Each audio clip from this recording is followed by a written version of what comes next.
Resilience Plus is a program funded by the UK government under the Nepal Emergency Response Fund initiative. The program is managed by a consortium of NGOs and INGOs led by Mercy Corps Nepal that also includes Plan International Nepal and 5 national NGOs.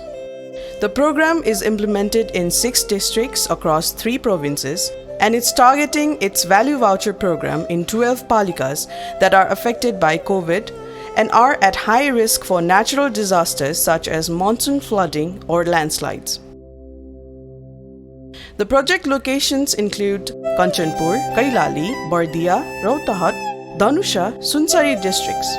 The program was originally expected to last for 6 months beginning in July 2020, but is now likely to be extended for an additional 5 months until June 2021. कोभिडले गर्दा त यहाँ असर त बहुत परेछ sir. मन्जुरी गरेर खाने मान्छेलाई अब त्यो हतिया भयो जस्तै बजार भयो ठप्प भएपछि अब त्यो खान नपाएर बाधा पुर्यायो।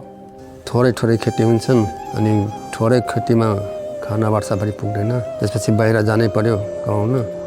धेरै समस्या पर्यो, सबै अब त्यहाँ काम गर्न पाएनन्, अब घर फर्कनु पर्यो। म एक्लै छु, बिमारी हालत छ, यो कार्यक्रम आएर खानापिना घटायो। The overall objective of the voucher program is to ensure that the basic needs of the most vulnerable population during the pandemic and monsoon are met by providing resources for the vulnerable populations to purchase essential goods and services, and at the same time supporting the local market system. The humanitarian organization provide cash or voucher to the person in need, who are then free to decide how to best satisfy their first vital needs. पैसा थिएन त्यही भएर नानीलाई अस्पताल पनि लग्न सकेन। Voucher लिएर दोकानमा गए, चामल किनेर लिए, अनि लुगा बच्चाको लागि पनि किने, आफ्नो लागि, अनि अस्पताल पनि गए। आफ्नो इच्छा लागेको सामान किन्न पाए, खुसी छु। काटवारो सुरक्षित से है, चोर उड़ ना पाए है, कुछ ना कर पाए है, कोई दाया वाया ना ले जा पाए है। जो किना जो सामान है किन ला था वहाँ दुकान से। यस प्रोजेक्टको सबभन्दा राम्रो कुरा के छ भने समुदायमा विभिन्न वर्गका व्यक्तिहरू छनौट गर्ने, महिला, दलित, जनजाति मा पनि विपन्न र अपाङ्गता भएका व्यक्तिहरूलाई छनौट गरेर उहाँहरूका आवश्यकता जे छन् त्यो नै पूर्ति होस् भन्नका लागि यो प्रोग्रामको पोलिसी छ। यो चाहिँ अत्यन्तै राम्रो समुदायदेखि स्थानीय सरकारले पनि रुचाएका छन्। So we have like different vulnerability criteria at different level. We have the vulnerability selection criteria at the palika level as well as ward level, and then at the individual level. We have like asked palikas to provide us the list of registered vendors in the palikas, and based on those lists we carried out the assessment, market assessment with the merchants they listed. Based on our criteria to enroll in this program, we selected local merchants. Regarding the financial service providers, we had the EOI published, so we selected a financial service provider based on the criteria we had. We finalized the Provo Bank to work as a financial service provider for this program through the electronic voucher transfer. यो voucher card भनेको एउटा ATM जस्तै electronic card हो।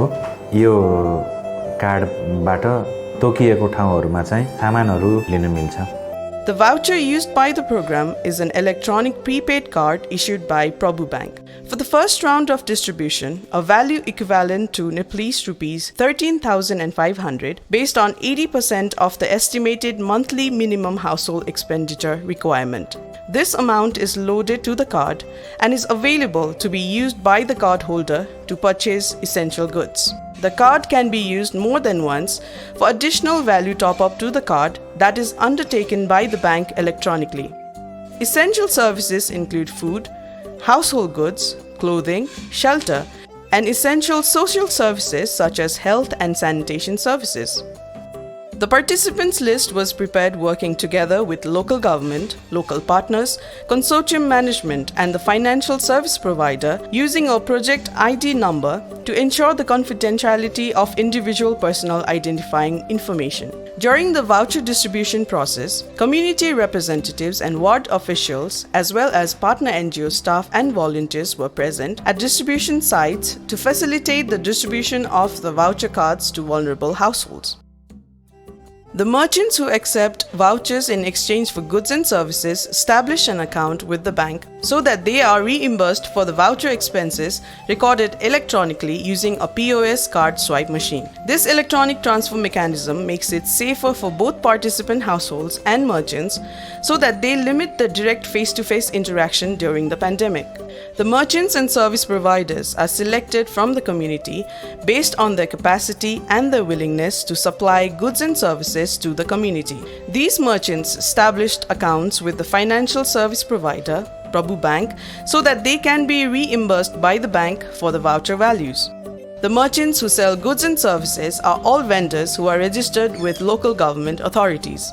जो मर्चेन्टहरू नियुक्त गरेका छौँ यो निड्स नेपाल मसिक्रोको एउटा क्राइटेरिया थियो जसमा उसले कम्तीमा 7 दिनसम्मको चाहिँ उधारो दिन सक्नुपर्ने उसको क्यापासिटी हुन्थ्यो र उसँग फेरि त्यो सामानहरू एभाइलेबल कति छ उसले जति पनि बेनिफिसियरीहरू छ उहाँहरूलाई सर्भिस दिन सक्ने कि नसक्ने सम्बन्धित बेनिफिसियरीहरूको पेरिफेरी सकेसम्म एकदमै नजिकको एरियामा यसरी चाहिँ छानिएको छ जो त्यो बेनिफिसियरीहरूलाई पनि फाइदा होस् भन्ने हिसाबले फुल्ली बन्द नै भएको थियो र फुल्ली असर परेको हो त्यसपछि बैंकबाट खाता खोल्ने भनेर उहाँहरू आउनुभयो हामीले खाता खोल्यौं जसै अब तपाईहरुले यही सामान काठमाडौँबाट किनेर ल्याएर यहाँ बाट्नु हुन्थ्यो भने हामी स्थानीयले त केही पनि पाउँदैन थियौं त्यो एउटा व्यापारिक पक्ष हो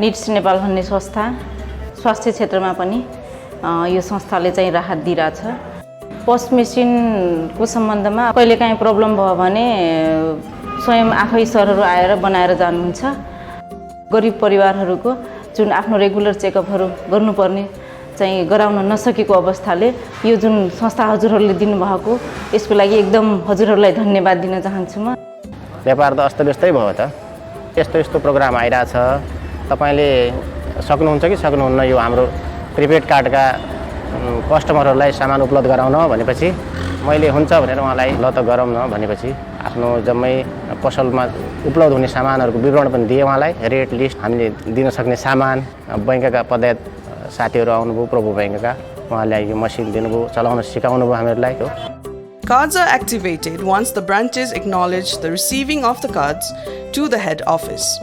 The POS machines with SIM cards should be available for the merchants. Vouchers can only be redeemed at the program's registered merchants. Participants are encouraged to use their vouchers for essential goods and services, and merchants are not allowed to redeem vouchers for alcohol, cigarettes, and tobacco products. Mercy Corps and Plan reconcile the final settlement report with the weekly settlement reports sent by Prabhu Bank and the project escrow account statement.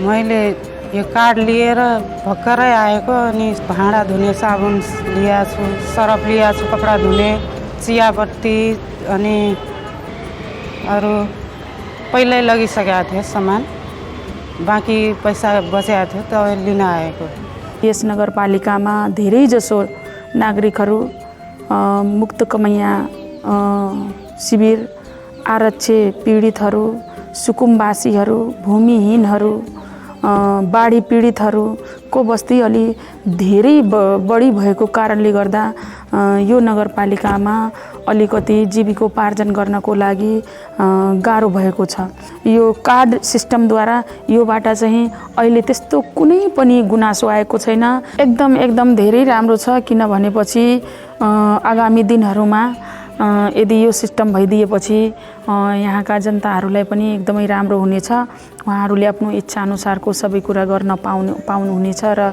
उहाँहरूसँगै त्यो card हुनेछ एकदमै मलाई त राम्रो लाग्यो बाह्रवर्षीयको कार्यविधि संशोधन गर्ने सन्दर्भमा पनि यसलाई छलफलका लागि एउटा विषयवस्तु बन्यो हाम्रा अझ पनि धेरै जसो सहयोगका आवश्यकताहरू छन् हामीले दीर्घकालीन रूपमा हामीले हाम्रा जनसमुदायका आर्थिक उपार्जनका कुराहरू, आर्थिक स्थिति सुधारका लागि गरिने कार्यक्रमहरू त रहन्छन् नै। टेक्नोलोजी मार्फत दिने सहयोगबाट पनि हाम्रो एउटा नीति बन्नमा सहयोग पुगेको छ।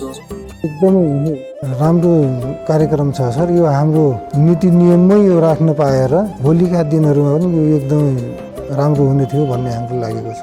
यो चाहिँ अत्यन्तै लाभदायक र यसले जुन कुरा हामीले रिजल्टमा आओस् भन्ने चाहेका हुन्छौँ त्यो रिजल्ट दिने कुरामा यो प्रणाली, यो सिस्टम नै उपयुक्त सिस्टम भन्ने लाग्छ। यो चाहिँ सरल र सजिलो विधि र यसको प्रपर युज हुन्छ। यो कैलालीमा सबैले गर्छन् र कैलालीलाई देख्ने बित्तिकै यो चाहिँ सुदूरपश्चिमको हब भएको हुनाले पनि अरू 8वटै जिल्लामा यसको रिप्लिकेसन भएर चाहिँ यो सिस्टममै जान सक्ने सम्भावना पनि देखिएको छ। यो भाउचर कार्ड हस्तान्तरण गर्दाखेरि यसलाई चलाउने विधि हामीले त्यही कार्यक्रममा हामीले सिकायौँ उहाँहरूलाई होइन। र पसलको नेम लिस्टसहित उहाँहरूको सम्पर्क नम्बर, ठेगानासहित र के वस्तुहरू पाउँछ भन्ने एउटा लिस्ट पनि हामीले उहाँहरूलाई दियौँ। अब एउटा लर्निङको रूपमा भन्नुपर्दाखेरि छनौट गर्ने विधिमा नगरपालिकासँग पहिला नै भलनरेबल ग्रुपको लिस्ट नभएको हुनाले समय लिएर उहाँहरूसँग स्क्रिनिङ गर्दाखेरि नै अलिकति बढी ध्यान दिनुपर्ने एउटा लर्निङ चाहिँ भएको छ। अहिले सानो यो अब ट्रायलकै रूपमा भने सानो 8-10वटै पसल भए पनि उहाँहरूले चाहिँ यो सञ्चालन गर्न, अपरेसन गर्न कुनै कठिनाइ छैन, यो सजिलो छ, यसमा हामीलाई कुनै किसिमको समस्या आएन भनेर उहाँहरूले चाहिँ भन्नुभएको थियो। It can also help beneficiaries to understand what is bank through these kind of programs, like because they have been introduced with the digital systems, the banking systems and the bank, so it is an opportunity for them also to know what is bank. Banks are also introduced with their potential beneficiaries over there.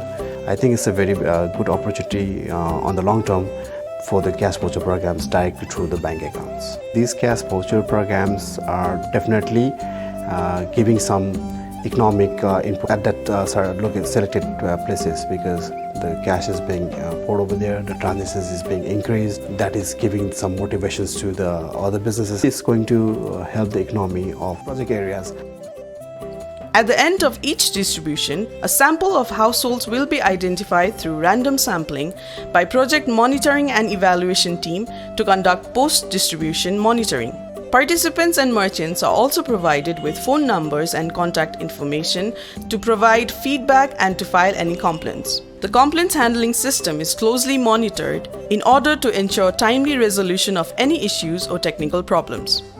Similarly, we have the robust M&E and the tracking system and the monitoring from the different level, so that there is no any kind of corruption related issue in this program. हाम्रो हिसाबले त सम्बन्धित वडा अथवा पालिकालाई पनि सहयोग हो त्यो व्यवसायलाई अलिकति अझ प्रोफेसनल बनाउने काममा, व्यवसायिक अझ बनाउने काममा, र यसमा चाहिँ उहाँहरूको पनि अहिले आएर चाहिँ एकदम राम्रो सकारात्मक सन्देशहरू आछ। र अर्को कतिवटा व्यवसायहरू त अब म सामाजिक उत्तरदायित्व कामहरू पनि गर्छौँ, अझ हामी सहयोग गर्न तयार छौँ भनेर कतिवटा चाहिँ कोभिडको सिचुएसनमा आफै सेनिटाइजर, मास्क नलागाहरूलाई मास्क लगाइदिने कामहरू पनि गर्नुभएको छ। कार्यक्रमले चाहिँ भनौँ यो राहतको विपद व्यवस्थापनमा जुन राहतको अर्को एउटा स्वरूप दिएको छ, यसलाई हामी भ्यालु भाउचर भन्छौँ, चाहिँ एक राम्रो चाहिँ इम्प्याक्ट गरेको चाहिँ अनुभूति मलाई आफूलाई भएको छ। Overall, the project has been successful in creating a satisfying result for the beneficiaries, local economy and local government. The designing, modality and the implementation of the project has produced a rich learning through the challenges it faced and the opportunities it has demonstrated. Cash and voucher programming can definitely make a strong impact if planned and executed with coordination and collaboration among all the stakeholders.